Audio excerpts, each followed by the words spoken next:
Salam Bapak Ibu Saudara yang dikasih Tuhan, salam sejahtera buat kita sekalian. Senang sekali kami boleh menjumpai Bapak Ibu Saudara yang dikasih Tuhan. Kali ini kita akan kembali merenungkan firman Tuhan.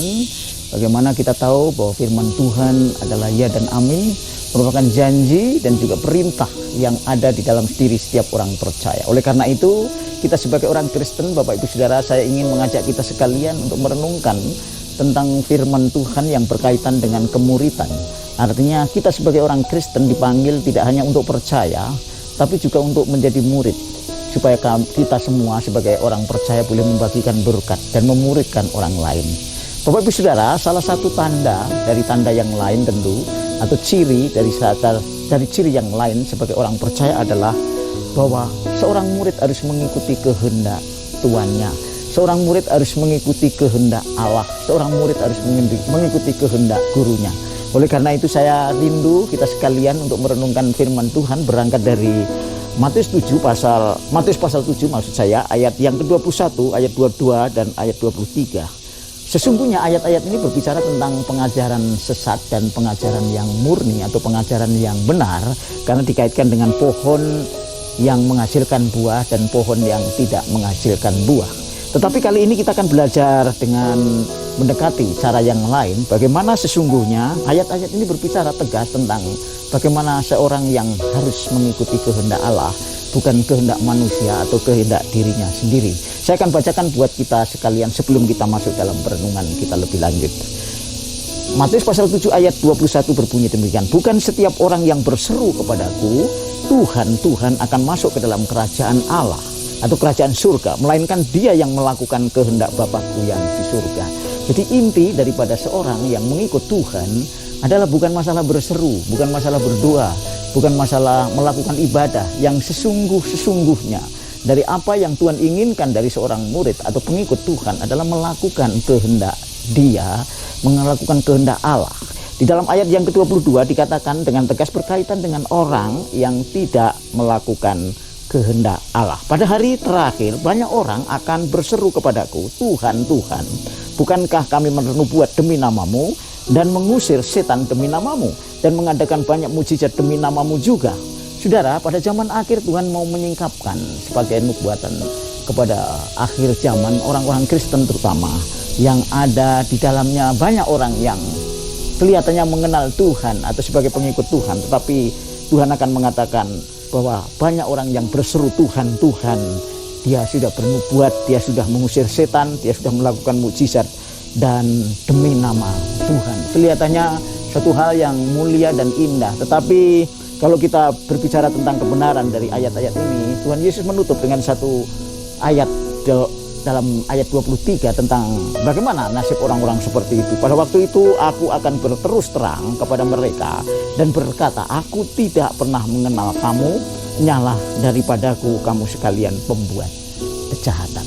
Bapak Ibu Saudara, kalau kita lihat bahwa Tuhan bekerja melalui kita untuk menjadi berkat bagi orang lain, dan salah satu fasilitas yang Tuhan sediakan buat orang-orang percaya, orang-orang kudusnya, orang-orang yang percaya adalah dengan memberi karunia mengusir setan, karunia mukjizat, dan karunia yang lain. Dan itu memang berasal dari Tuhan, dari roh yang sama, yaitu Roh Kudus. Tetapi itu yang Tuhan katakan bukan ukuran bernubuat, mengusir setan, ataupun melakukan tanda-tanda yang ajaib, ukuran seorang Kristen menjadi pengikut Tuhan. Karena Tuhan berkatakan, pada waktu itu aku terus terang kepada mereka, aku tidak pernah mengenal kamu. Jadi kembali dalam ayat yang sebelumnya, Bapak Ibu Saudara, bahwa inti daripada kita sebagai orang Kristen atau sebagai pengikut Kristus yang sejati adalah melakukan kehendak Bapa atau melakukan kehendak Allah. Saudara-saudara, dari ayat ini kita akan memahami sebetulnya sesungguhnya apa yang dimaksud dengan melakukan kehendak Bapa atau kehendak Tuhan. Saudara-saudara, saya akan bacakan bahwa seorang murid yang sejati, yang ingin mengikuti kehendak Allah, bukan kehendaknya sendiri, sebab orang itu adalah orang pengikut yang sejati, dan itulah dasar daripada orang Kristen kalau kita mengikuti kehendak Allah. Mengapa demikian? 1 Yohanes pasal 2 ayat yang ke-17 dikatakan demikian, dan dunia ini sedang lenyap dengan keinginannya, Tetapi orang yang melakukan kehendak Allah tetap hidup selama-lamanya.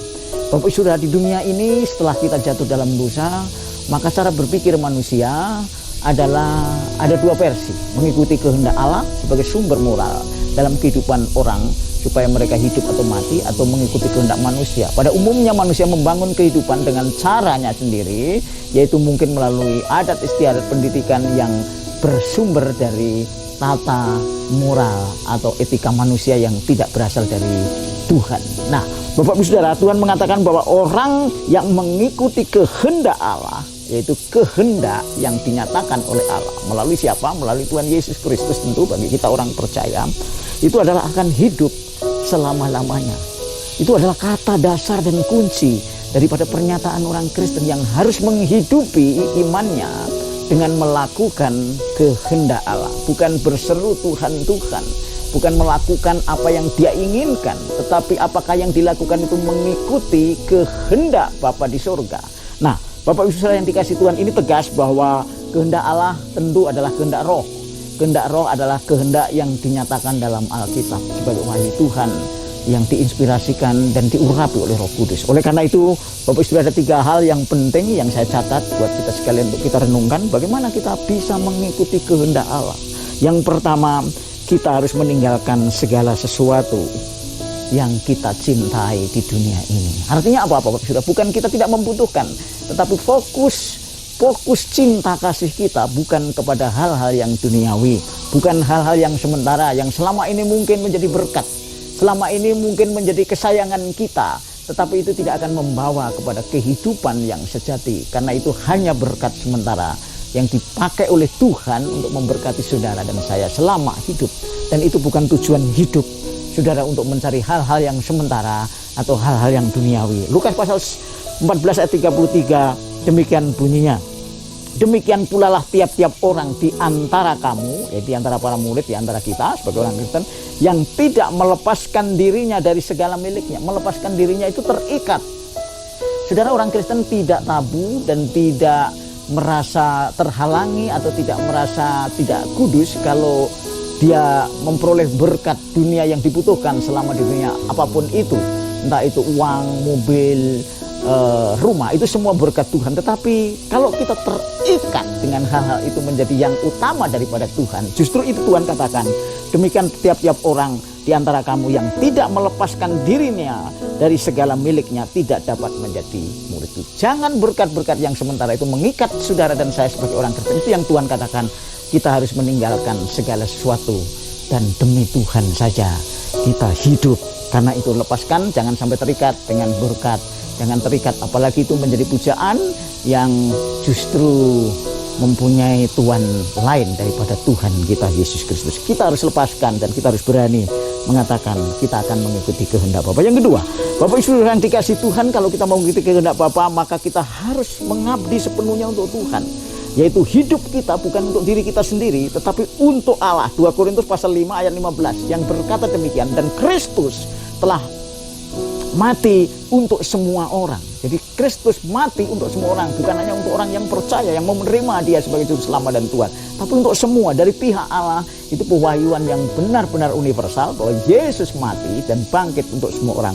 Tapi persoalannya apa setiap orang boleh memperoleh manfaat dari kematian dan kebangkitan? Dia diampuni dan dia memperoleh hidup yang baru. Tentu itu harus ditindaklanjuti dengan iman. Oleh karena itu, kalau kita sebagai orang percaya, sebagai orang Kristen, sebagai pengikut Tuhan, sebagai murid Tuhan, kita sudah mengalami kematian kebangkitan Tuhan di dalam hidup saudara dan saya, maka hidup kita tidak lagi hidup untuk diri kita sendiri, tetapi mari kita hidup untuk Dia.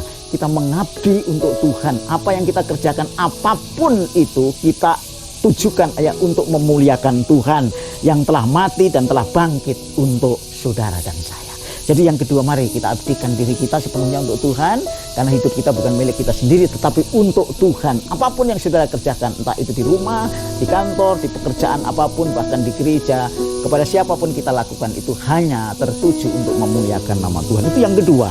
Jadi hidup kita hanya untuk mengabdi kepada Tuhan, karena Tuhanlah Tuhan di atas segala Tuhan, Allah di atas segala ilah. Dialah sumber moral, Dia adalah yang akan menguji segala sesuatu dalam kehidupan kita. Yang ketiga, yang terakhir, Bapak Ibu Saudara, kalau kita mau mengikuti kehendak Allah sebagai seorang murid yang sejati, maka kita hanya ingin menyenangkan Tuhan. Menyenangkan Tuhan. Allah itu adalah pribadi. Kita tahu bahwa Allah yang kita sembah adalah Bapa, Anak, dan Roh Kudus, tiga pribadi.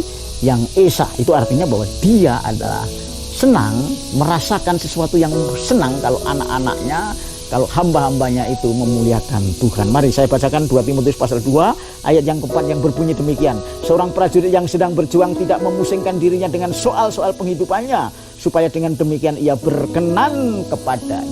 Jadi tujuannya hanya untuk menyenangkan. Kita ingin menyenangkan Tuhan, bukan menyenangkan diri kita sendiri. Apa yang kita lakukan untuk diri kita ada untuk menyenangkan Tuhan. Apa yang kita lakukan untuk orang lain hanya untuk menyenangkan Tuhan. Sebab Tuhan itulah pribadi yang punya perasaan seperti juga kita. Bagaimana dinyatakan dalam diri Yesus sebagai manusia yang sempurna. Dialah Allah yang telah menjadi manusia. Dia tahu bagaimana kita menyenangkan atau tidak. Tergantung. Makanya jangan memusingkan dengan hal-hal yang sementara, yang sehari-hari yang akan kita tinggalkan, tapi biarlah itu semua kita kerjakan hanya untuk menyenangkan Tuhan. Ini 3 hal bagaimana kita sebagai seorang murid harus menjadi murid yang sejati. Yang pertama, Bapak Ibu Saudara, kita meninggalkan segala sesuatu supaya kita tidak terikat olehnya. Yang kedua, hidup kita hanya kita abdikan hanya untuk Tuhan. Yang ketiga, bahwa kerinduan kita hanya untuk menyenangkan Tuhan, yaitu untuk memuliakan Tuhan di atas segala Tuhan, Allah di atas segala ialah. Kiranya Tuhan Yesus memberkati saudara dan saya. Jadilah saudara dan saya menjadi seorang murid yang sejati dengan melakukan kehendak Allah. Haleluya.